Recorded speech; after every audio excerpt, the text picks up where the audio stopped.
Pre में मैंने syllabus देखा था और मैंने एनालाइज़ किया कि जितने भी क्वेश्चन आ रहे हैं 80% आपके पास जो रिसोर्स है वहीं से आते हैं। तो 80% के लिए आपको बहुत ज़्यादा एफर्ट करने की ज़रूरत नहीं है। जो एक्स्ट्रा 20% है, जब हम 80% की तैयारी करते हैं तो हम सीख जाते हैं कि उन 20% क्वेश्चन से डील कैसे करना है।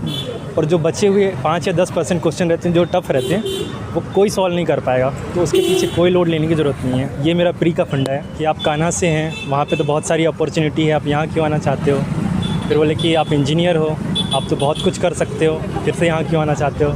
आपने इंजीनियरिंग की, आप अच्छे स्टूडेंट हो, फिर यहाँ क्यों आना चाहते हो। 2-3 बार यही पूछा कि यहाँ क्यों आना चाहते हो। वो बोल रहे थे कि मैं पिछले 2 दिन से देख रहा हूँ 50 इंजीनियर आ चुके होंगे, एक जैसा आंसर देते हो, सारे के सारे यहाँ आना क्यों चाहते हो, सच्ची में बताओ।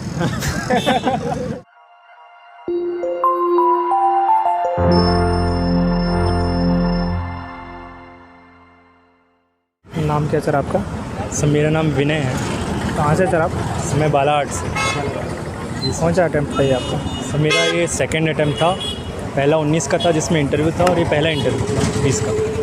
मीडियम कौन सा आपका? मेरा हिंदी मीडियम का। हिंदी मीडियम। और ग्रेजुएशन में आपने क्या किया? सर मैंने मैकेनिकल इंजीनियरिंग की थी। अभी जॉब वगैरह करता था? नहीं, अभी प्रॉपर तैयारी। बोर्ड कौन सा था इंटरव्यू? सर मेरा यहाँ पे बी बोर्ड लिखा था, अंदर गया तो सर मेहरा सर का बोर्ड था। अच्छा, मेहरा सर का बोर्ड। जी सर। मेहरा सर के बोर्ड में कैसे कैसे प्रश्न पूछे गए? सर मुझसे पूछा गया था, सबसे पहले तो मुझे बताया कि आपका नाम विनय है। मैंने कहा यस सर। फिर उन्होंने बोला कि आप बालाहाट से। मैंने कहा यस सर। मतलब जितनी देर में उन्हें कंफर्टेबल कर दिया कि उन्हें खुद से बोलते गए। उसके बाद फिर क्वेश्चन स्टार्ट किए कि आप कान्हा से हैं, वहाँ पे तो बहुत सारी अपॉर्चुनिटी है, आप यहाँ क्यों आना चाहते हो। फिर बोले कि आप इंजीनियर हो, आप तो बहुत कुछ कर सकते हो, फिर से यहाँ क्यों आना चाहते हो। आपने इंजीनियरिंग की, आप अच्छे स्टूडेंट हो, फिर यहाँ क्यों आना चाहते हो। 2-3 बार यही पूछा कि यहाँ क्यों आना चाहते हो, और हर बार मैंने आंसर दिया है। तो पहली बार में उन्हें लगा था कि थोड़ा सेटिस्फाई नहीं थे, पर दूसरी बार में जब मैंने कहा था कि अथॉरिटी है और ये सब, तो काफ़ी सेटिस्फाई लग रहे थे मुझे। अच्छा, और कौन कौन से प्रश्न पूछे फिर गए? उन्होंने पूछा था कि बालाघाट में सबसे ज़्यादा जंगल है, बालाघाट में झींगा मिलता है, वैनगंगा नदी कहाँ से निकलती है, कहाँ मिलती है, और संगम कौन सा कहलाता है। और उन्होंने पूछा था कि वैनगंगा में बांध कौन कौन से बने हैं। फिर पूछा था कि कान्हा के आसपास कान्हा में कितने टूरिस्ट पर डेली कितने आते हैं। मैंने उन्हें पूरा डिटेल में बताया था कि मॉर्निंग शिफ्ट होती है, इवनिंग शिफ्ट होती है, इसमें सुबह इतनी गाड़ियाँ आती है, शाम को इतने टूरिस्ट। तो काफ़ी देर तक इन्हीं पर चर्चा चलती रही, कान्हा के बारे में, मेरे बारे में और बालाघाट के बारे में। और डेप्थ से कौन कौन से प्रश्न बनाए थे? डेफ में ही देखकर उन्होंने ये सब पहले देखा था, फिर उनसे ये रिलेटेड क्वेश्चन पूछे थे। आपके बैकग्राउंड से संबंधित कोई प्रश्न रहा? इंजीनियरिंग से पूछ रहे थे कि आप सब सारे के सारे, वो बोल रहे थे कि मैं पिछले 2 दिन से देख रहा हूँ 50 इंजीनियर आ चुके होंगे, एक जैसा आंसर देते हो, सारे के सारे यहाँ आना क्यों चाहते हो, सच्ची में बताओ।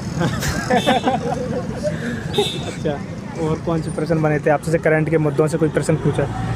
करंट से रिलेटेड ज़्यादा क्वेश्चन नहीं हुए थे, यही सब पूछ रहे थे कि जो अभी जो चल रहा है न्यूज़ में, उनके बारे में 1-2 क्वेश्चन हल्का फुल्का हुआ था, इससे बाद में वो शिफ्ट हो गए थे।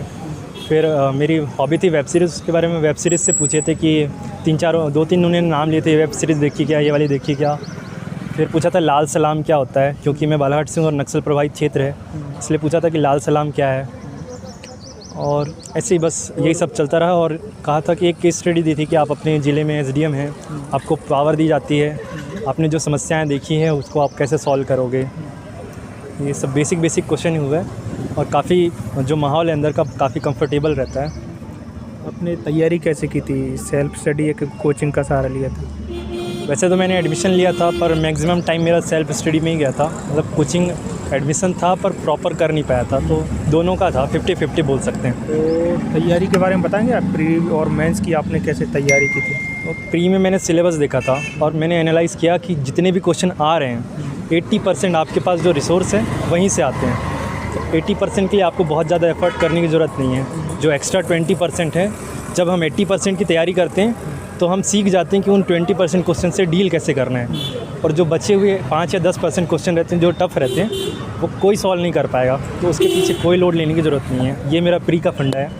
और रही बात मेंस की, तो मेंस में भी क्योंकि इस बार नया सिलेबस था, प्रिडिक्टेबल था कि इस बार सारा जो सिलेबस में लिखा है वही कुछ आएगा, और हुआ भी कुछ ऐसा ही। थर्ड पेपर थोड़ा सा आउट ऑफ द बॉक्स आया था, बाकी सारा लगभग जो सिलेबस में लिखा है वही आया था।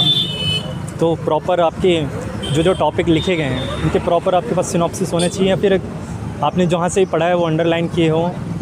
जैसा भी आप कर सकते हैं वैसा करो। आपने कोई नोट्स वगैरह बनाए थे क्या?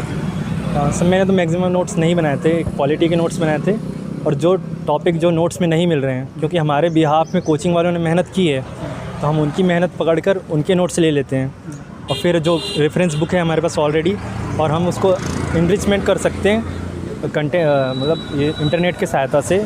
और जो विज़न IAS की मैगज़ीन आती है, उनको अगर हम देखते हैं तो उसमें भी क्वालिटी कंटेंट इनरिच करने के लिए बहुत कुछ दिया होता है, जो आपके आंसर को बाकी दूसरों लोगों से अलग करता है। तो सर ड्रेस सेंस के बारे में आप कुछ कहना चाहेंगे? ड्रेस सेंस तो नॉर्मल, ये फॉर्मल मीटिंग, इंटरव्यू एक फॉर्मल मीटिंग होती है, इसलिए हमें फॉर्मल ड्रेस पहननी चाहिए। टाई, ब्लेज़र, ये सब फॉर्मल ड्रेस का हिस्सा है। तो एग्ज़ाम से पहले जो डर रहता है, क्या आपका अनुभव रहा है? आपको डर लगता था? जो एग्ज़ाम में सबसे ज़्यादा डर मुझे अगर कहा जाए तो लगता है प्री के पहले, क्योंकि आपकी मेंस की तैयारी या इंटरव्यू की तैयारी रखी रह जाएगी अगर आपका प्री नहीं निकलता है। तो हम इतना इंश्योर कर लें कि प्री निकल जाए हमारा। उसके बाद मीन्स है, तो सर मुझे काफ़ी खुद पर कॉन्फिडेंस रहता है कि मीन्स मेरा ठीक ठाक है, और इंटरव्यू मैंने 1-2 दिए थे, तो मुझे लग रहा था कि ठीक कर लूँगा मैं इंटरव्यू में। इंटरव्यू से पहले आपको डर लगा था क्या?